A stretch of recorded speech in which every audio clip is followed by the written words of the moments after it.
After years of high ratings and wild popularity, it seemed like everyone loved Friends, except Emmy.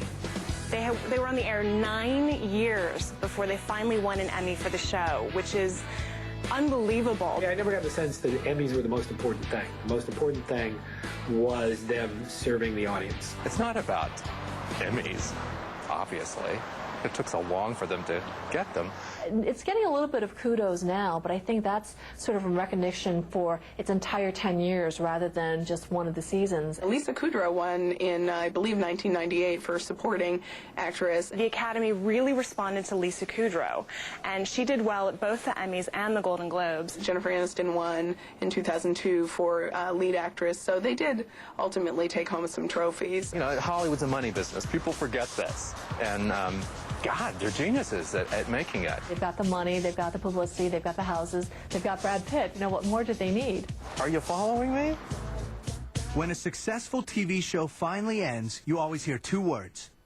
The first is goodbye.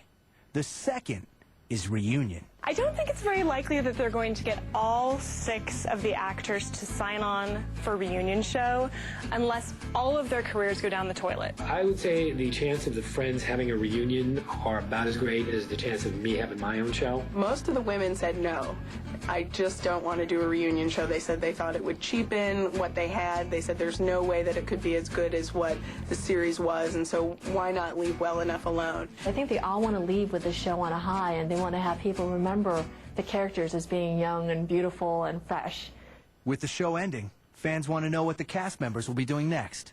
The 6 actors on Friends are all set for life. I mean, they've been getting $1 million per episode, and they're set. So everything is set, primed perfectly for these guys and gals right now.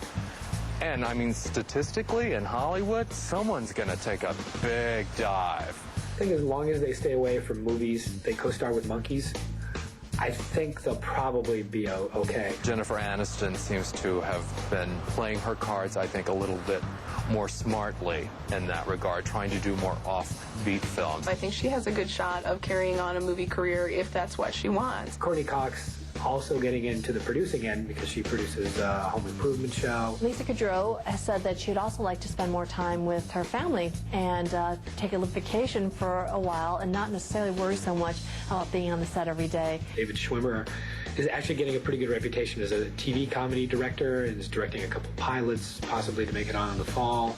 I think he's the one who is trying to think outside of the box. Matthew Perry seems to be clearly taking his time to figure out what he's going to do next. Matt LeBlanc is going to be starring in Joey. Whenever the spinoff goes to Los Angeles, like Happy Days went to Los Angeles, Laverne and Shirley went to Los Angeles, it's always just the kiss of death. Is it always going to be second fiddle, second cousin, no poor relations?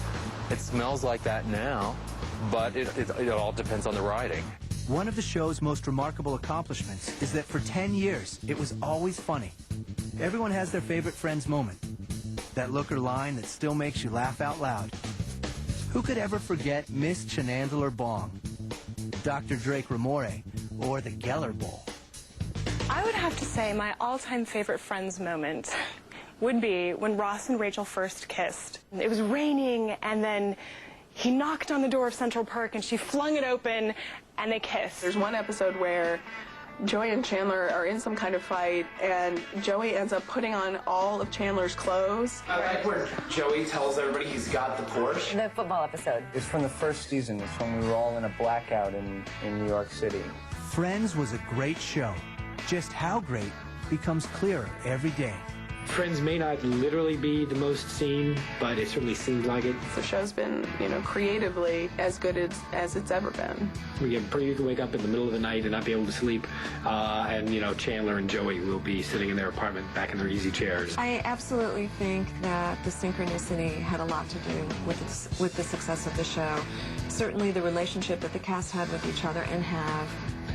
Years from now, when you look back at Friends, I think it will be remembered as one of the best comedies of its generation. I think it's because people got TiVo, they were able to program it the first day, and then they lost the instructions and they couldn't ever program it again. I think Friends is really going to rank right up there with I Love Lucy, Cheers, MASH, Seinfeld, all of these shows that people watch in syndication every day for hours on end. So it's sort of like a part of your youth now. It's like your old comic books and baseball cards. You're never going to get rid of it. So you're going to keep it with you and share it with your kids. I think Friends will be missed by a lot of people, millions and millions of people all around the world. It's a good time to catch up and make sure you've seen every single one on the DVDs. They're always still there in syndication and reruns and DVDs, but you know, you can't count on them every week, you know, and they'll be a little bit sad. I think Joey said it best when Chandler moved out of their apartment. He said it was an end of an era.